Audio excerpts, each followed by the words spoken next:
go ahead. We may have people join us, and that would be wonderful. I just want to say welcome. Thank you, everybody. Thank you for the returning people, and thank you for new folks. I think we got several new folks, and I'm just going to mention who you are so that we all know. Let's see. We've got Rodney Smith. Rodney, you want to say? Smithy. I'm sorry, Smithy? Yes. Oh, okay. Smithy. Is that right? EY. Okay. Rodney Smithy. And we have Steve Riggle, who are joining with Beth from Jeff First Pres. So we're really glad to have you as a team here. We up in the upper, I'm just going to go ahead and introduce everybody. We've got Bill Bray, who is our teacher leader, our fearless leader. We have myself, I'm Carol Dunn I'm Scottsburg First Presbyterian Church, and I kind of nudged this to get started. We also have Christina Lindborg here, who is from Bloomington. She is actually representing Citizens Climate Lobby. And she is kind of my partner in crime to get this all going. So thank you, Christina, for all of your efforts. Alan Edmonds is from Bloomington First Pres, and we're glad to have you back, Alan. And Heather Swinney is here she is also from Citizens Climate Lobby. She is one of the leaders of the New Albany branch of Citizens Climate Lobby. And Heather's going to be helping present next week. So she's here to support and then be a leader next week. And I see Karen down there, and Karen comes to us from St. John Presbyterian Church in New Albany, and she's returning. Karen, glad to see you back. Nick is here, Nick Feltner. He is, together we are on the Earth Care team there he is, thank you, Nick, from Scottsburg First Pres. And let's see, who else do we have? Have I covered everybody? I think maybe I haven't. I've mentioned everybody, I think. Don Summerfield. I think just about everybody knows Don. Don is now the pastor at Scottsburg First Presbyterian, and we're glad to have him back. So welcome returnees, and certainly welcome new folks today. Let's start with prayer. We got Karen, sorry. Yeah, got Karen too, yeah. So this is a Sunday school class, and so in that line, let's open with a prayer. Dear gracious God, we have trouble finding words that are big enough to say thank you for the blessings that you provide us, starting with your eternal love and faithfulness, and including each of our own lives and your marvelous creation. We ask that you bless this time that we have together today and help us find the wisdom and the courage to love you back by being obedient to your will for us to be good stewards of your creation. Amen. Amen. So before we get started on our program, we just wanted to give about no more than 5 minutes to field any questions, comments, takeaways from either the last session or if you did any of the homework, if there's anything that came up in the homework that you'd like to share with us. So I'm just gonna open it up if there's anybody that has anything they want to bring forward. Any questions, takeaways?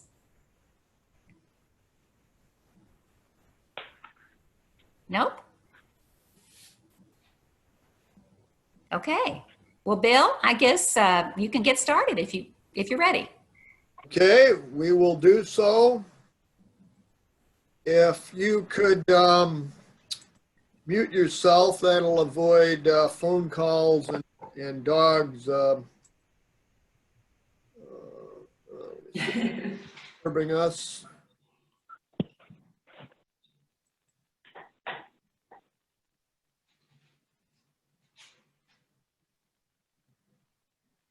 And I'm trying to get my presentation up.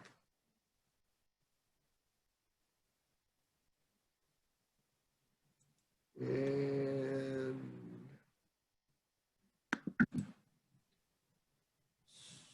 screen share.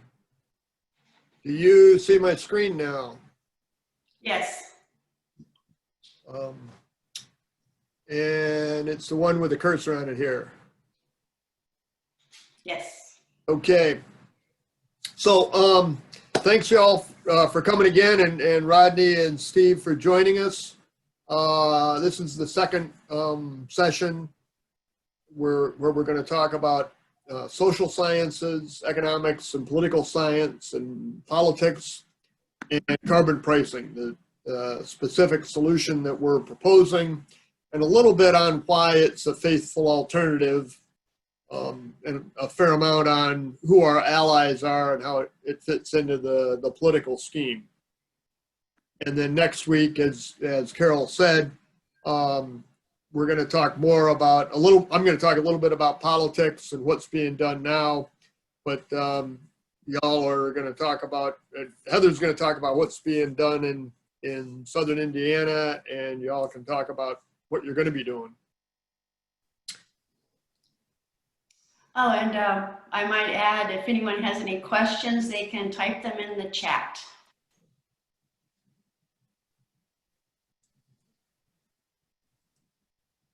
And are there any questions on the science that we talked about last week, the science of climate change, or the overture support for carbon pricing that that we introduced?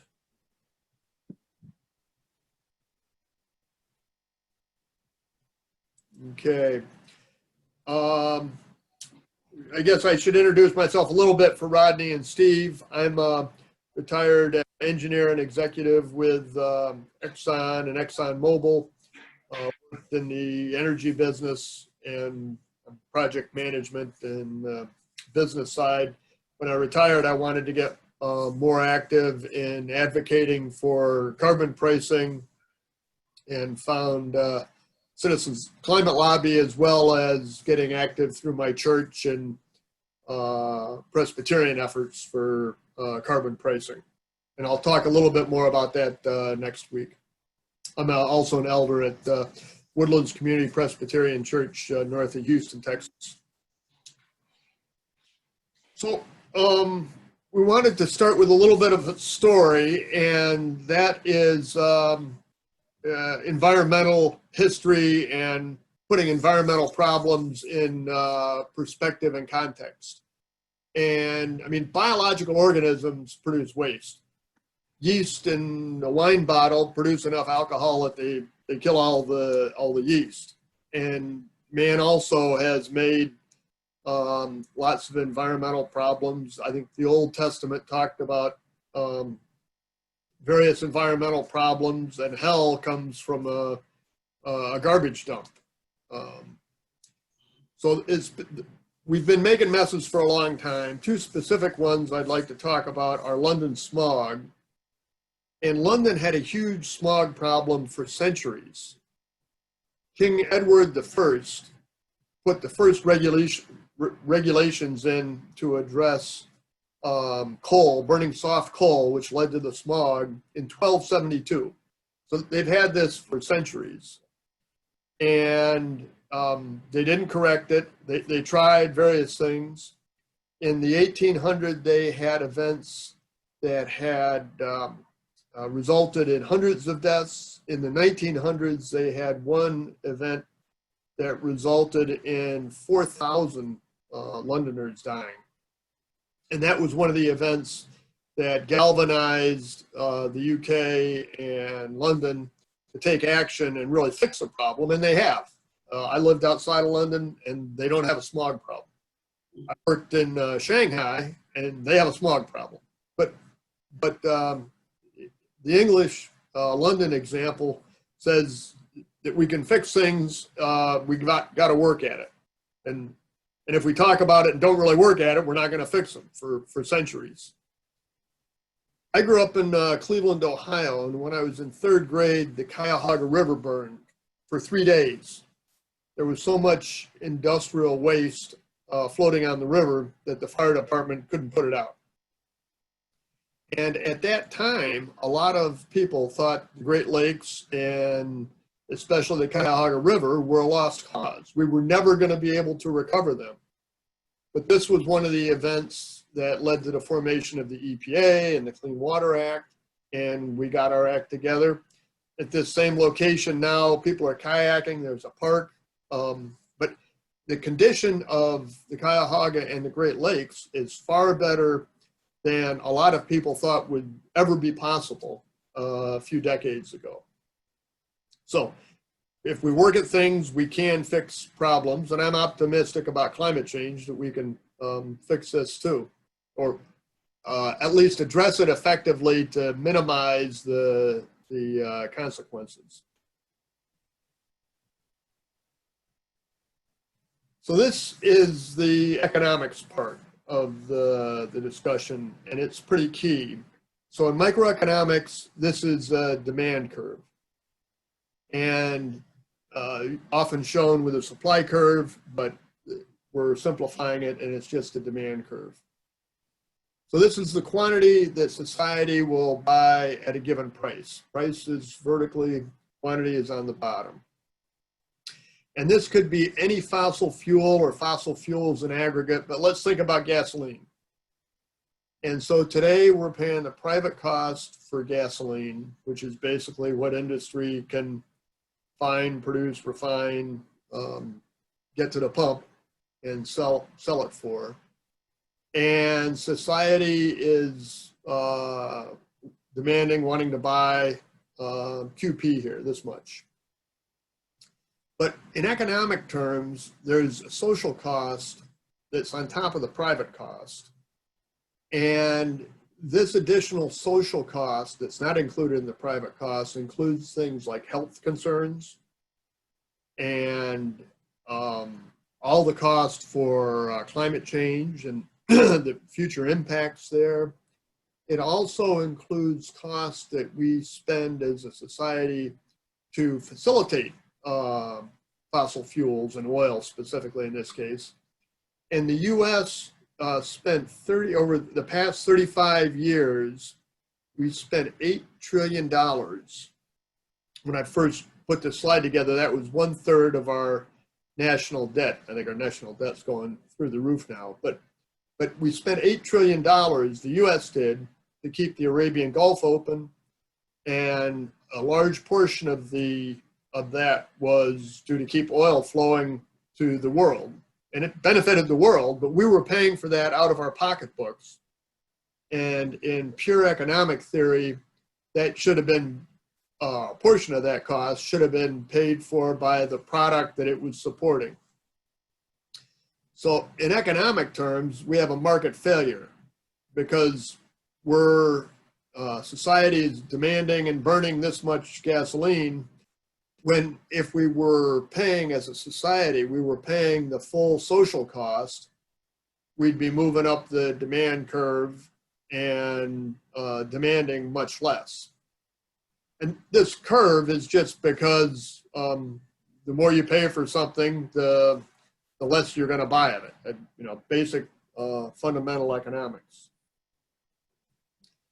And we have carbon tax and we have carbon fee. Numerically, they're the same thing, dollars per ton of emission or per ton of fuel. And a tax is when the government collects and spends the money, but it's a fee when the government collects it and doesn't decide, it just returns it to the population. And that's our proposal, returning it in monthly dividend checks to the entire population. So I used to call it a tax, but Charles Schultz convinced me that it said if the government doesn't spend the money, then it's not a tax, it's a fee. So this is very fundamental.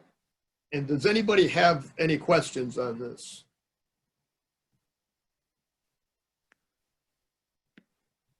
Okay. So our specific proposal is called carbon fee and dividend, and this is Citizens Climate Lobby's proposal, and it's been around for most of a decade. And we call it the best first step to address climate change. And it's a fee on fossil fuels at the source where they enter the economy, and that's the mine, well, or import terminal. And that follows the fuel all the way through the manufacturing and distribution process.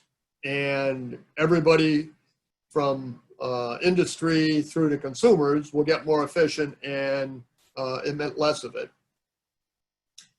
and or burn less of the fossil fuels and emit less CO2. And it starts out at a relatively low $15 per ton of CO2 emitted when that fuel is burned, and then rises up at a relatively steep rate of $10 per ton per year. So in terms of your pocketbook, that's like an additional 15 cents on a gallon of gasoline in year one. It's about an additional $1 per gallon of gasoline after a decade, and about $2 additional after 2 decades. And we lived in Europe earlier in our career and saw how much more efficient we were with our energy use and gasoline use because of the high taxes there. But a lot of countries in Europe have $3 US dollars per gallon of gasoline already. And we're not talking about getting to that level for 3 decades. So this is a transition. But when we have a steadily rising plan, it will encourage consumers to get more efficient. It will encourage businesses to get more efficient and make the big investments they need to get more efficient. And also it will allow industry entrepreneurs and investors to make the big investments they need to have more renewables and transition our energy system away from CO2 emissions. And this is going to increase the cost of almost everything, because almost everything has an energy component, and most of that is supplied by fossil fuels. So in terms of beer, a 6-pack of beer will go up 3 cents the first year, and after a decade, it will go up, I can't see my number, about 15 cents, I think.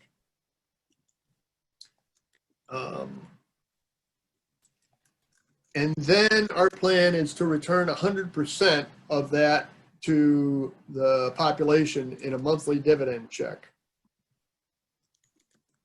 And that starts out relatively low, but it increases as the fee increases. And so this makes it revenue neutral. And the first session we talked about how almost any government regulations or carbon pricing, cap and trade, or carbon tax is regressive in that lower income families, lower income units spend a greater proportion of their basic income on needs like energy, basic energy. So they shoulder a disproportionate burden. And when we return the money on a per capita basis, we take away this regressive effect. And the numbers work out that about 2/3 of households, so middle and lower income households, are break even or slightly ahead because of the this rebate of the money. And the upper third of us that have bigger houses, bigger cars, take more trips, have more stuff, and are responsible for more of the greenhouse gas emissions are going to pay slightly more, but that's appropriate. And then the third and very important leg of the stool is the border carbon adjustment. And that's on goods imported from or exported to countries without an equivalent price on carbon. And that does 2 very important things. One, it protects American manufacturers and American traders, importers and exporters, by putting a level playing field and rebating the carbon fee that's been paid already on exports, and putting a carbon fee on imports that don't already have that built into their price. And also, it helps export our level of pricing around the world. when Saudi Arabia or China or anybody selling products to us see us putting the fee on at the border and giving that money to our population, they're going to say, we want to keep that money at home, and the way to keep that money at home is to have a similar price on carbon. The U.S. is the biggest consumer in the world, so we have a powerful lever in that regard. And I'm going to talk the next slides about the impacts of this, but does anybody have any questions on what the basic carbon fee and dividend plan is?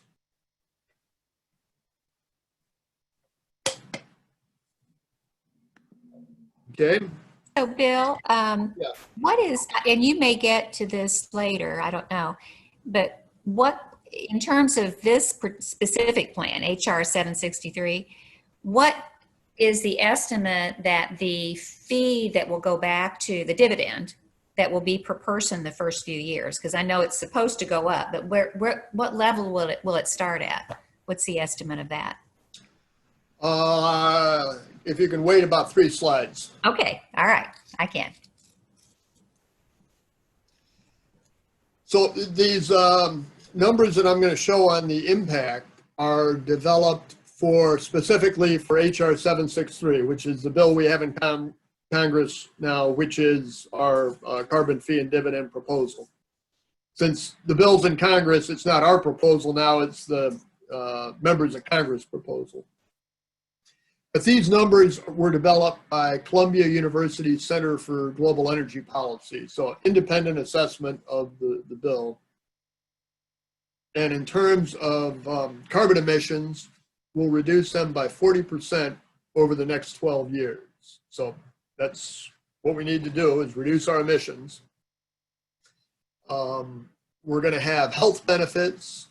The less particulate solution will save lives, almost 300,000 in the first decade.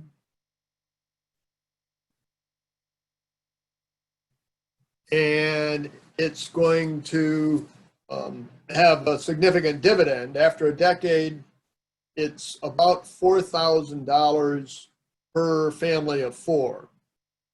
And so where it starts to begin with is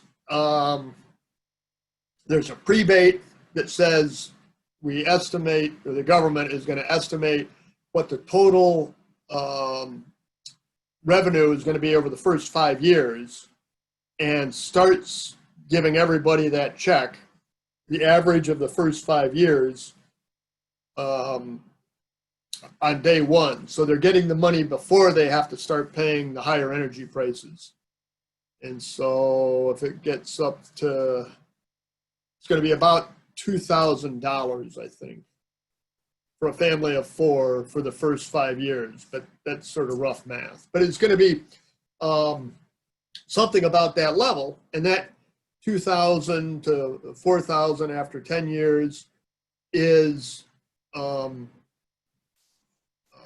going to be much more important for folks in the middle and lower income groups. Folks in the upper income group, it's $4,000 is going to help, but it's not going to be a game changer. But for folks with less means, it's going to be that much more important. It's bipartisan, and we are adamant that we have a bipartisan bill, not only to get it passed in the first place, but to assure that it stays in place and is not overturned. If we have a bill that's just supported by one party, there's a high risk of that. And it's revenue neutral. We're returning all the money. We're not growing government. Our bill was introduced in the last Congress. In this Congress, it's up to 80 co-sponsors. It is bipartisan, but unfortunately, we only have one Republican, Francis Rooney. In last Congress, there were 3 or 4 Republicans. We think that there are a significant number of Republicans who are very interested in supporting the bill and potentially co-sponsoring it. but politically it's difficult for them to step out. And we're optimistic that once we get a few more Republicans as co-sponsors, then that will open the gates and we'll get more. Here's a list, and we're not going to go through it in detail, but showing all the other climate bills as of last November. There's a lot more now, but this sort of shows, you know, where they are, the House, the Senate.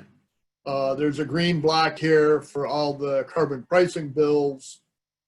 Our bill has the highest level of carbon pricing, and it's the only one with dividend, both of which we think are very important. So citizens climate education and citizens climate lobby have been around for over a decade. Grassroots organization. We have 180,000 members now, and we've doubled or tripled in size almost every year.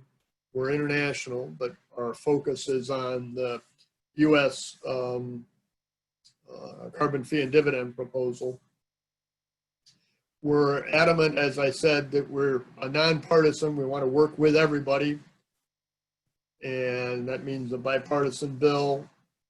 We're a nonprofit. The CCE for education is 501c3, so it can be a tax-deductible charitable contribution.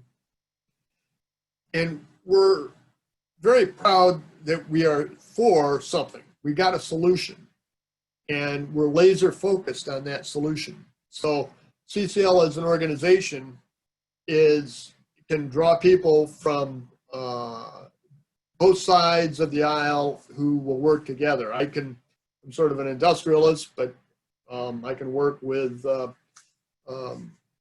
pretty extreme environmentalists on the other side.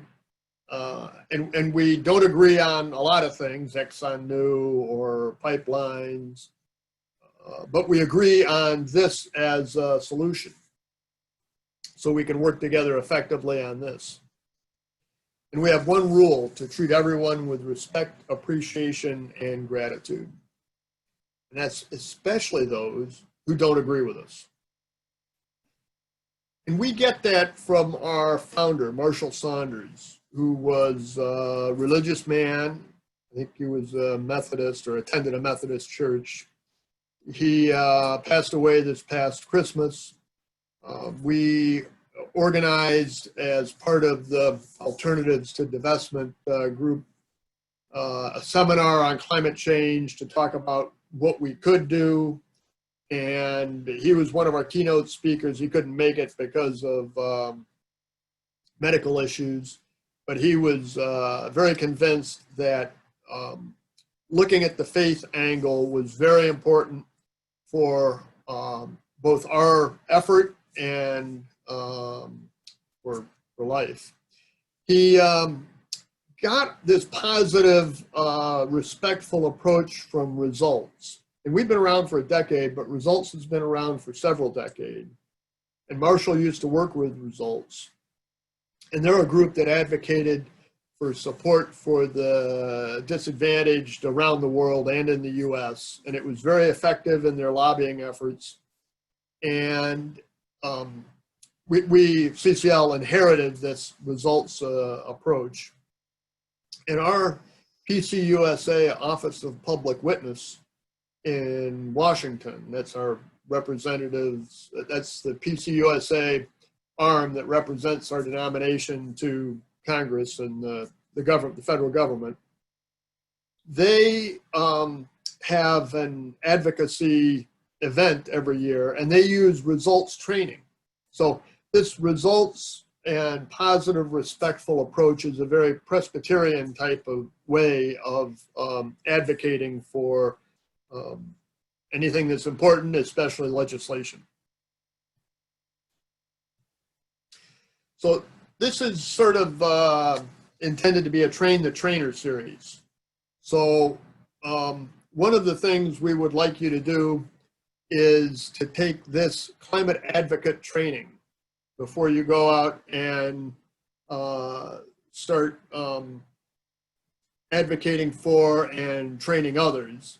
It's a couple-hour program, but it is well worth it, and it gives you the background and more of the philosophy, this positive, respectful communication approach that we're advocating for.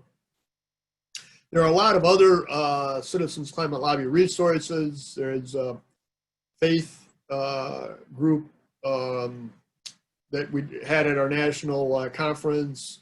There are Citizens Climate University that every week there's another topic, but there's a long list of those if you're interested and can do it. There's a huge amount of information on community, but these are some of the more interesting links to start with. We're also a partner with Braver Angels, which is a group that is working at dialogue to bring people into the center and to avoid polarization and help us work across the divides. We have so many divides in our society. So there are some links for that organization. Another strategic partner is the Climate Leadership Council. And this was initiated by James Baker III and George, I said Charlie Schultz earlier, but this is George Schultz, former or senior conservative statements, both former secretaries of states and a bunch of other cabinet positions. And they drafted a carbon dividend approach. Ours is a carbon fee and dividend. This is the carbon dividend. And it's very similar. It has a different pricing structure and level, but it has the same dividend and it has the same carbon border adjustment. And so there's a lot of notable founding members, individuals, but there are also a lot of notable founding members, corporate founding members, including 5 of the oil and gas super majors. Ford and GM, Johnson & Johnson, Procter & Gamble, and several notable environmental groups. So this is another powerful ally that we have on working on carbon pricing with a dividend. Again, the dividend is very important from a faith and Presbyterian perspective. When CLC came out with their plan, there was an article in the Wall Street Journal, and they had over 3,000 economists supporting it, and they have more now. But that included all 4 former chairs of the Federal Reserve, 27 Nobel laureates, most of the former chairs on the Council of Economic Advisors. So just like we talked about 2 weeks ago, that the atmospheric scientific community is nearly unanimous about the fact that it's it's a problem and we need to take action. The economic community is nearly unanimous that carbon pricing is the way we need to address this problem. Not all economists agree with the dividend, but here's a whole bunch that do agree with the dividend.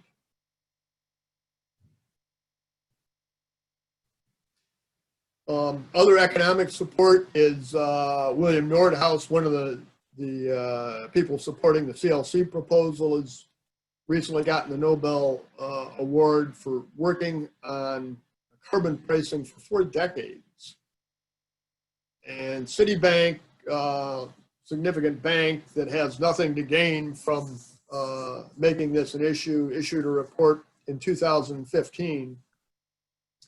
And they developed estimates of the cost of the impacts of climate change, but they also developed estimates of the cost of taking action or not. So not the consequences, but the cost of taking action and changing our energy supply system.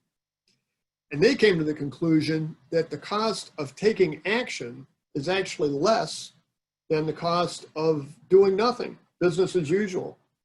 And that's because we were investing in energy efficiency. And so we were saving energy, we were saving overall costs for society, but we were also investing sooner in renewable resources, in renewable sources of energy that long term were going to be cheaper because we weren't paying for fuel.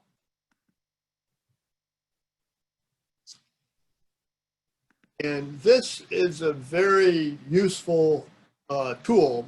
It's the En-ROADS climate simulation model, and it was developed by a group at MIT. My daughter just graduated from MIT, so it's got to be good.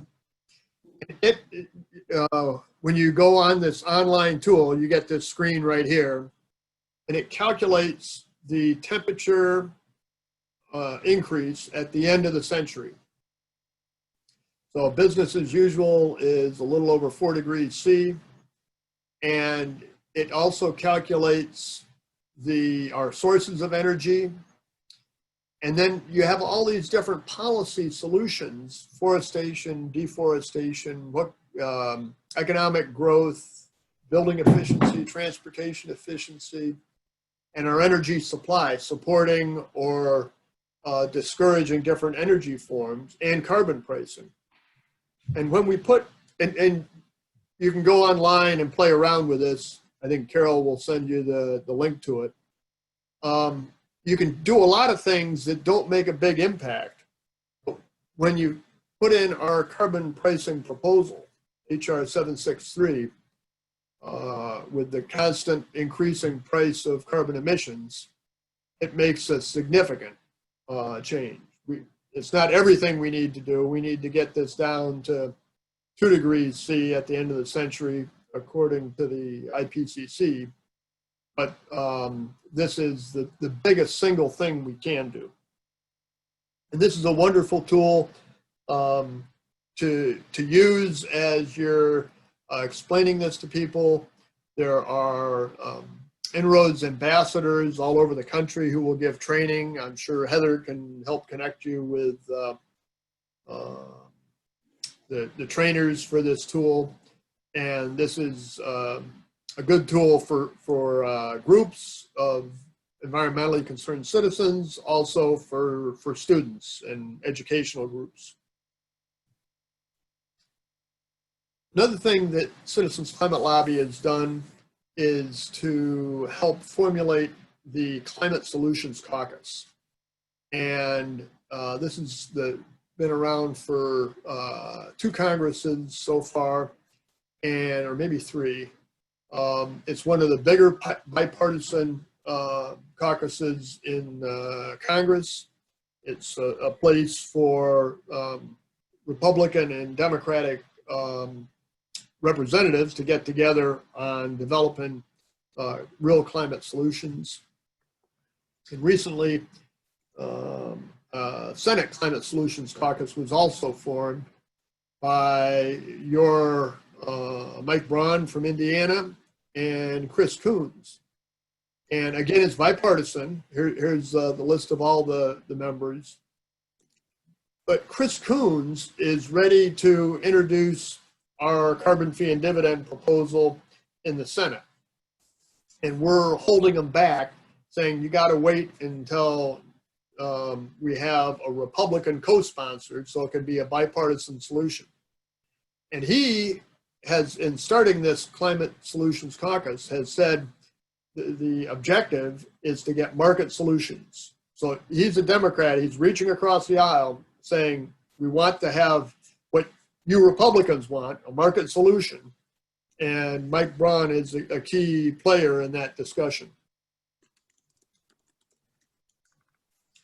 Another thing we do is to look at public opinion and try to understand and use that. We say that politicians don't create political will, they respond to it.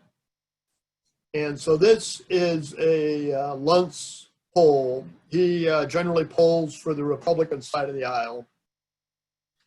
And when they polled for a carbon fee with dividends, which is not specifically the CCL or the CLC proposal, but it's carbon pricing returning dividends on a per capita basis.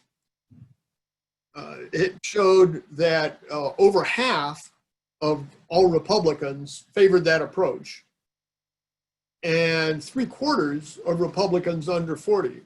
And I've generally voted Republican, and when we go to Republican members of Congress, we use this poll and say, you know, your constituents, your voters, your base wants action on this, and they want this kind of action, and especially the younger ones, and we don't want to lose those. On the other side of the aisle, recent polling I saw talked about whether people are concerned and whether they think others are concerned. And the Republican is not so much different here. That's in the light blue. But the Democrats in the dark blue, 90% of the Democrats are very concerned or somewhat concerned, but they think that it's only 2/3. They don't think it's 90%. But when we use and get out this kind of information, we can help change people's attitudes. So why should Presbyterians get engaged? And I developed this slide for talking to Presbyterians, but now I include it in all my talks because it's not just Presbyterian, it's not just Christian, it's all humanitarians and people who live and want to be good citizens of the earth and our society. But the reason we should be engaged is because of the disadvantaged. I live in Houston. We had Hurricane Harvey as an example. We had devastation, all different neighborhoods, all different economic levels, but the recovery was not at all evenly distributed. The folks who had flood insurance, who had savings, were able to rebuild, in some cases raise their house 5, 6, 7 feet. But the folks who were living paycheck to paycheck, who didn't have flood insurance, their recovery is very different. And that is going to play out around the world in coastal cities with huge poor section in low-lying areas, Bangladesh, the Philippines, Indonesia, Nigeria. And again, it's the folks who don't have resources that are going to be impacted most severely. The folks with money, they're going to be able to harden their homes or move and relocate. Likewise with food challenges. There are already people going hungry, and that's going to be worse with climate change. And again, it's not going to be the folks with money who are impacted. Also with water, the same thing. It's not the folks with money who are going to be impacted. It's the least of us. And these least of us are least responsible for the emissions. I mean, the richest 10% of the population generates half of our global greenhouse gas emissions. And the poorest half only generate 1/10. So it's the haves who need to be changing and who have the resources to be able to do it. We're in this unique pandemic, and there are parallels and contrasts and lessons learned. One of the big parallels is that the pandemic has impacted the disadvantaged far more significantly than the folks with resources. It's highlighted that you can't run away from it. It's not just the other guy. It's impacting the whole world. Both were sort of viewed or are viewed as a distant threat, not immediate. It's not around the corner, so we don't really have to worry too much about it. But they're not at all alike in the likelihood of them happening, because climate change is not a low probability, it's a near certainty, and the impacts are going to get worse and worse every year and every decade. So we need to be taking action, and we need to be taking it now. And there are also some lessons. One is that we can make huge changes when we have to, when we're forced to. This is one of those pictures of India with smog on the left in normal times, and then clean air with corona times after everybody stopped driving.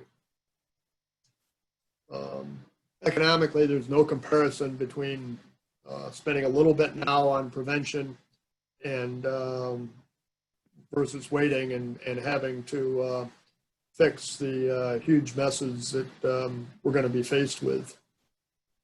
And it's also reinforced that, you know, we can't ignore science, and our solutions need to be based on science, and that's both physical science, atmospheric scientists, and oceanographers, but it's also our social scientists, our economists, and political science. Corona has also given us a term for flattening the curve for corona, but also we can flatten the curve for greenhouse gas emissions. And this shows our total greenhouse gas emissions, and the black line is what we've done. And here in 2000, if we'd start, and this is to maintain a 2-degree C at the end of the century. If we'd started in 2000, when a lot of people wanted to take action, we would have had to reduce our emissions, but in a relatively gradual way. But since we haven't, we're now up here, and we've got a much steeper curve that we need to change. And every year we delay, that curve is getting steeper and steeper. So our overture, I'm not going to go over it again, but I'm going to highlight that it did say that we need to work with others to make action happen. And that was the whole objective of the overture. And so PCUSA does and has supported HR 763 and the carbon fee and dividend proposal. They've issued statements of support. They've issued action alerts to the 8,000 Presbyterians who are signed up for getting notices when there's something important to the Presbyterian denomination in Washington. So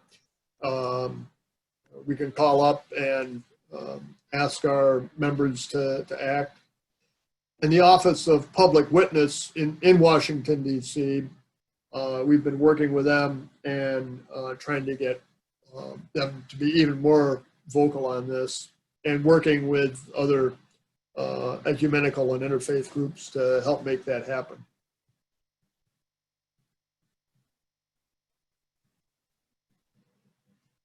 After we issued the action alert, they had on their website a place where Presbyterians could go in and write a message to their member of Congress.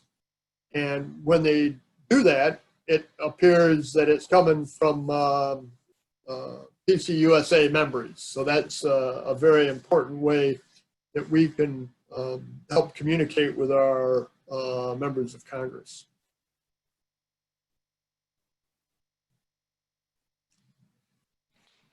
So our asks for before the next session is if you could take the climate advocate training on the CCL website.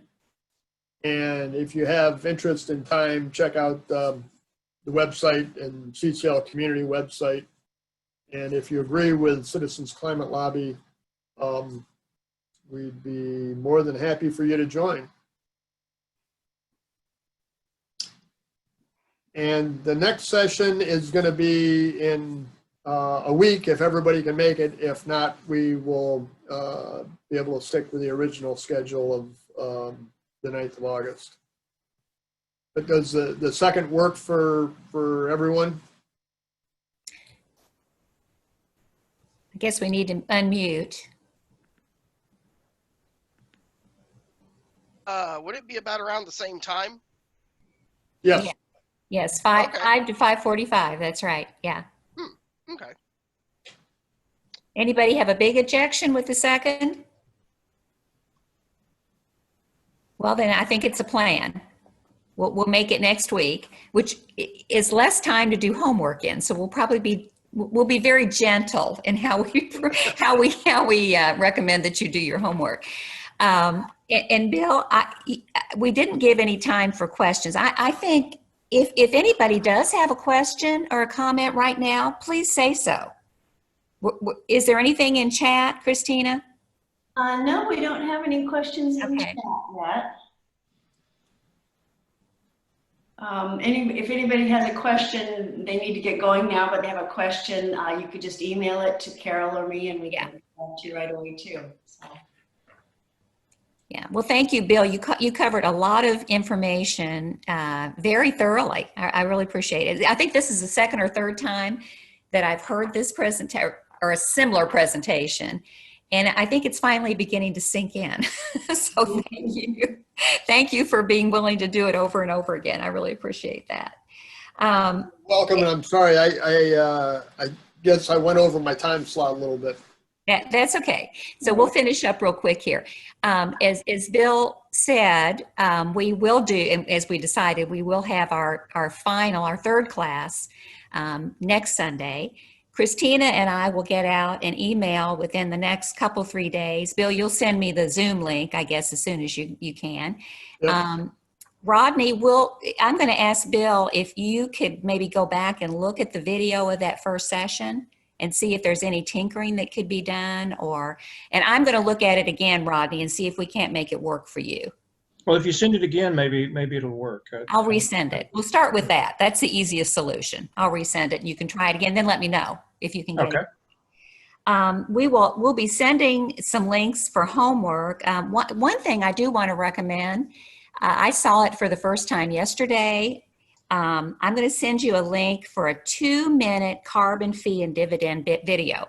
So it kind of took everything that Bill did today in half an hour and put it and condense it down into 2 minutes. And it actually is really, it's comprehensive. In fact, maybe that's why I understood your presentation so good today, Bill, so well, is that I actually understood that 2-minute video, and it gives all of us who want to tell other people about this approach to atmospheric carbon, an elevator speech to use. I mean, it's said in very simple words in 2 minutes. So I think all of us need to listen to that for sure.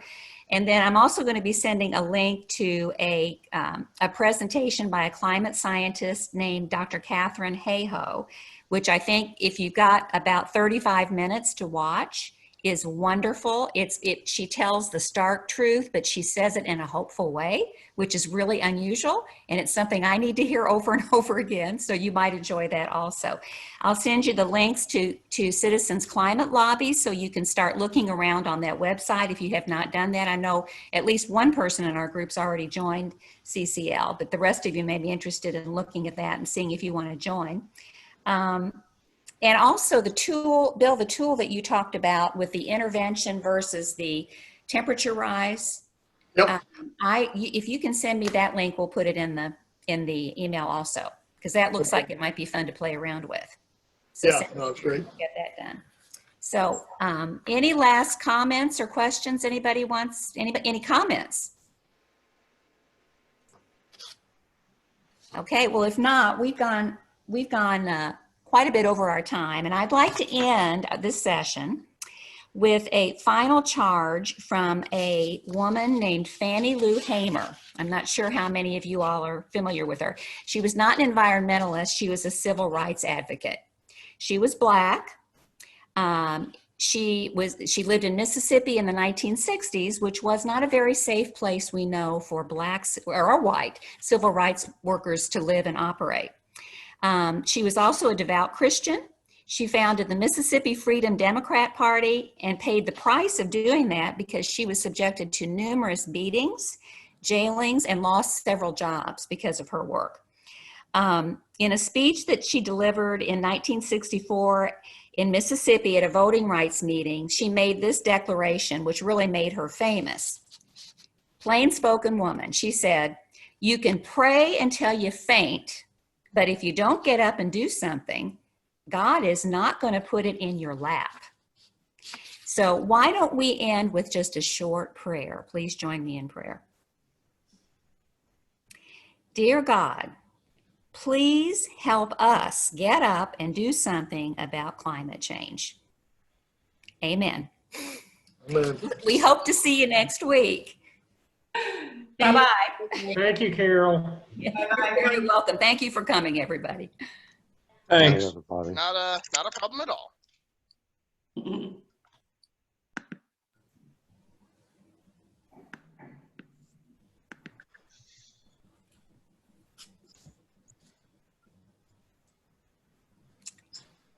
There's Heather.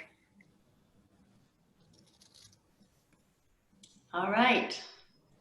Just the four of us, right? Well, yeah, okay. We still have somebody on phone. Who is that? Hello there. Hey, Hey. do we have somebody on an iPhone? Yeah, is that you, Heather? No, I'm on my computer. Okay, But the person I see another iPhone whose number I don't know and it doesn't have a name attached. Yeah, who are you, iPhone? Hello? Oh, well, that's okay. You're welcome, whoever you are. They're muted also. So, well, Bill, I just want to say thank you. That today's present, maybe it was because I was paying attention closer. I don't know, but it sunk in today. So I hope it continues to sink in and I don't forget it by tomorrow. But thank you so much. That was really, really a good presentation, I thought. So thank you. You're welcome. My pleasure. Yeah. So next week, help me remember what we talked about was, I think what you wanted to bring next week, Bill, was the Presbyterian connection. What's going on with the Presbyterian Action Team, and also Presbyterians for Carbon Dividend. Is that right? Do I remember that right? Right. We want to talk about those groups and what they're doing. And hopefully that sets the stage well for you all to talk about both what's going on in Southern Indiana with CCL and the political position of the climate issue there. Yeah. But also about action, what's being done there and Yeah. how people can get involved. And what kind of involvement's needed and what can we do? You know, as individuals, how can we get our churches involved? I think, and I wanted so much, we were just going way over time, but I wanted so much, you did such a good job of focusing on the positive, what's going on in the Senate with the Climate Solutions Caucus, and that we have a senator in Indiana who actually is a founder of that caucus and has shown some real interest in climate solutions, obviously. So I'd like to really, Heather, if we can kind of stress that next week, I think that would be a really good idea. But so Bill, are you thinking that you're going to take 10 minutes or so? Is that kind of what you're thinking? Do you have slides to go with what you want to talk about? Yes, I do have slides. I didn't pull them up. Let me pull them up on another.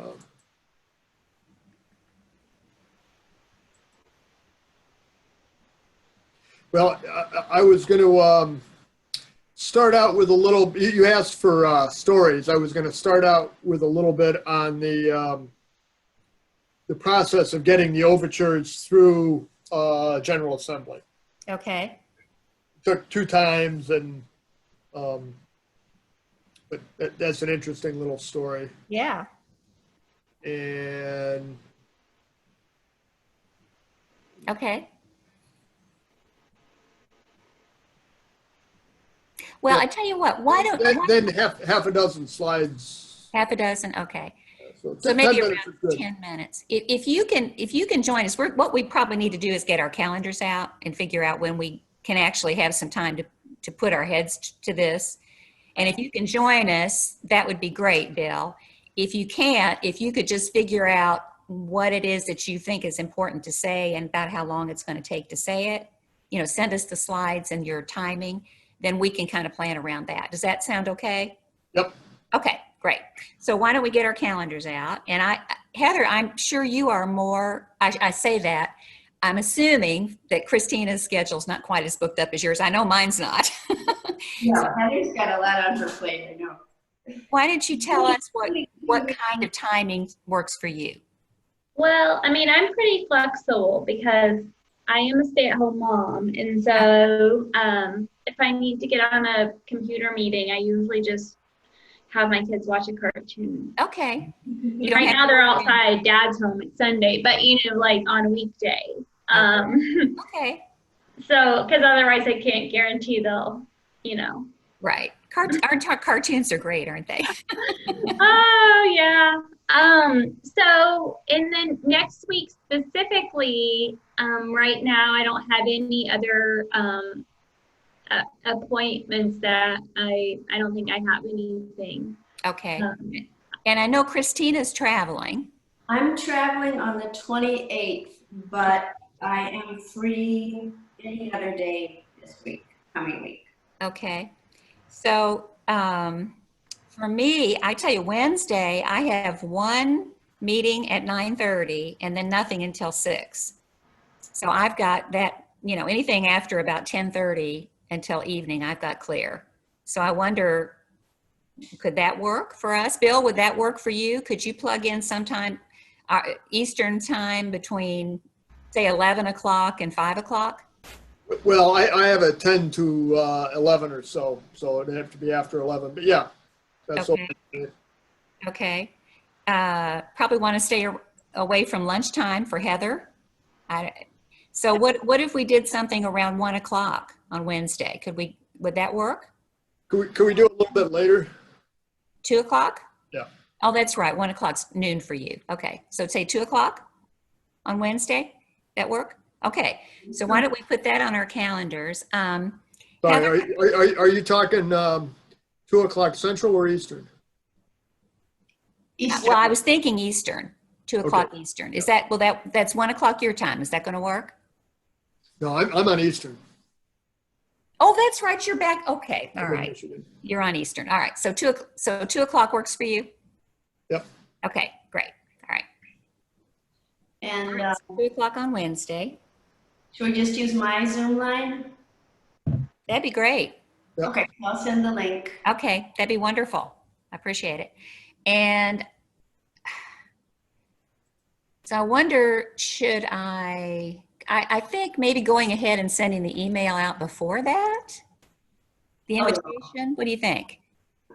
Since we only have a week until The meeting, earlier the better. Yeah, give people a it's chance to look at the really big ask in terms of homework. In fact, I think we need to streamline it. Yeah, It's asking too much. yeah. Well, we can take We need to get take Dr. Hayho off. tomorrow if we're gonna have, all that homework. Mm-hmm. So what would you prioritize, do you think, at this point? Well, I want to go with what we said we would do, but maybe streamline it a little. Like the essential would be, please do this. Uh-huh. If you have more time, for example, because we did say we would share the inroads link, you're right, so we want to make sure we follow up on doing what we said we would do. But, Right. I don't think it's realistic to expect people to do a 2-hour climate advocate training Mhm. and a half an hour Catherine Hayho and, play No. with the roads. And Well, and yeah. people. So maybe the climate advocate training would go, the 2-minute carbon fee and dividend video, I think, is the top. I mean, that is so good. And is that the far middle one? No, it's a shorter one than the far middle one, and it uses the similar infographics that you had in your presentation about how carbon fee and dividend works. Very similar infographics, but it starts with the climate is changing, and then we have a solution, and I don't know, have you seen it, Heather?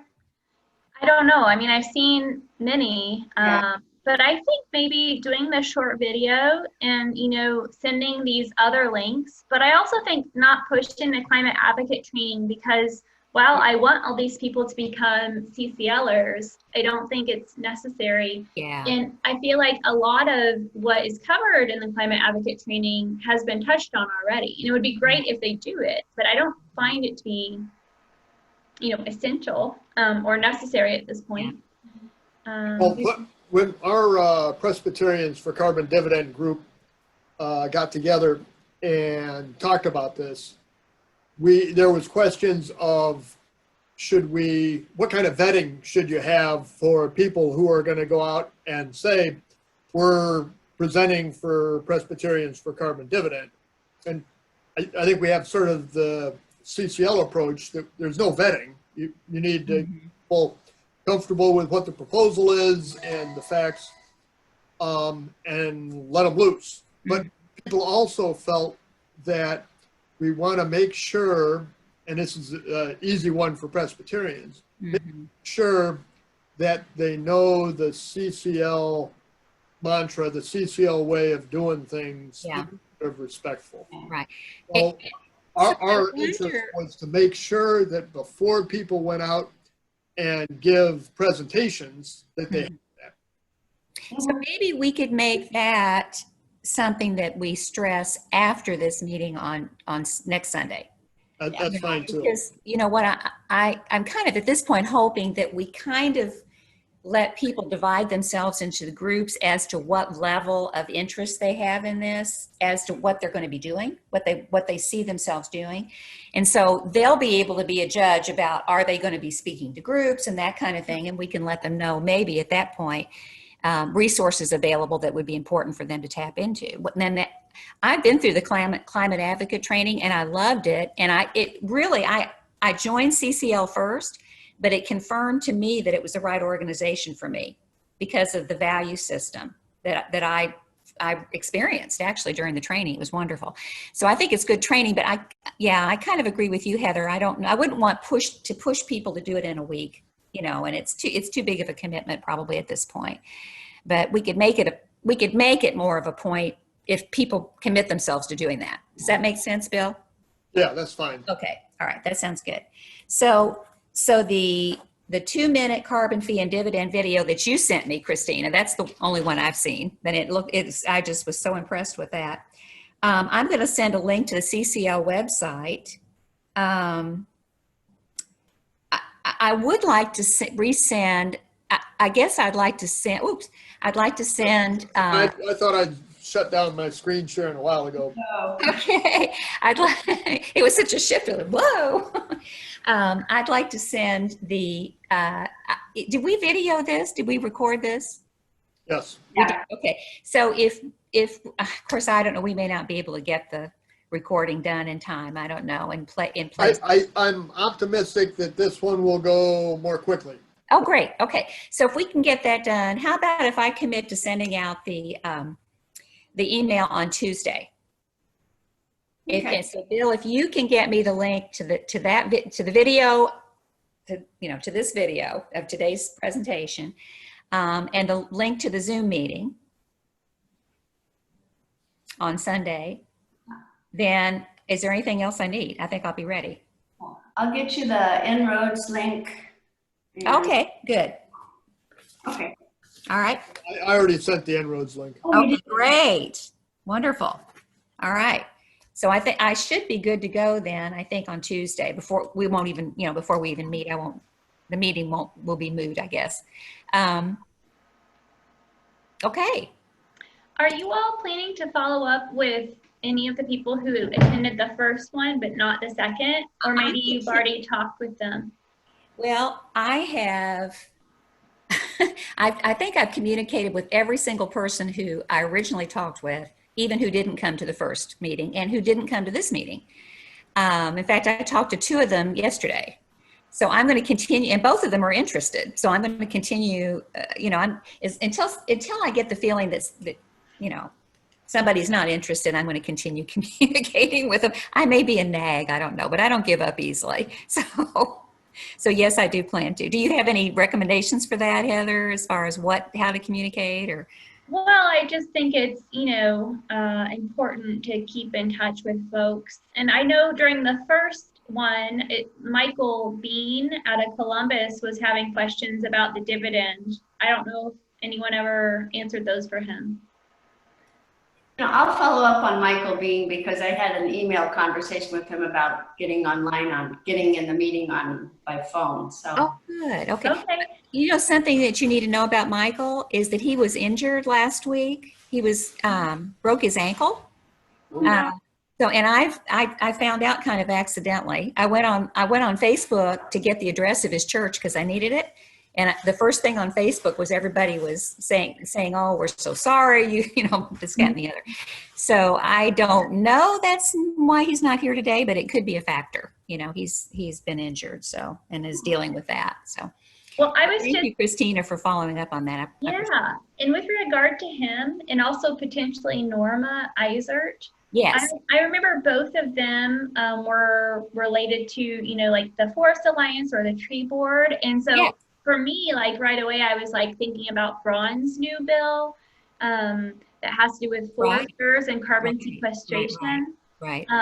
You know, I was almost going to email them and just like be like, "Hey, did you see this? What did you think?" But I think that too might be a line of interest. If people who are interested in trees, I think would be interested in Braun's growing climate solutions. Right. Well, and Michael and I have had some emails back and forth about an effort that he's involved in as a part of his Indiana Forest Alliance affiliation.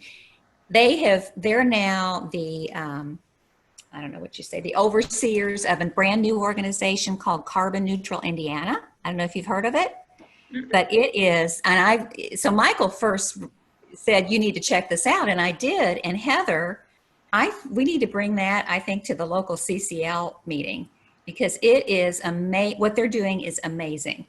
Okay, and I won't talk about it now because I know we don't have that much time. But anyway, so Michael and I have had some conversations about that. He's really into that. He's really into Carbon Neutral Indiana, and it's a great idea. Anyway, I won't belabor that, but yeah, I think they're in. Yeah, and I don't know that either of them got that connection with Michael Braun's. You know, Growing Climate. What's the name of that legislation is? I like the name, Growing Climate Solutions. Growing Climate Solutions. Thank you. Okay, yeah. So yeah, in my follow-up, I'll mention that to them. Okay. So I'm glad you mentioned that. Thank you. Yeah. All right. Anything else? Well, I know we said we were going to get off at 6:15 and it's after that. So I know you guys need to go. So we will see each other at 2:00 on Wednesday. 2:00 on Wednesday. Thank you, everybody. All right. Thank you so much, guys. Bye. Yep, thank you all. Thanks. Safe driving, Christina.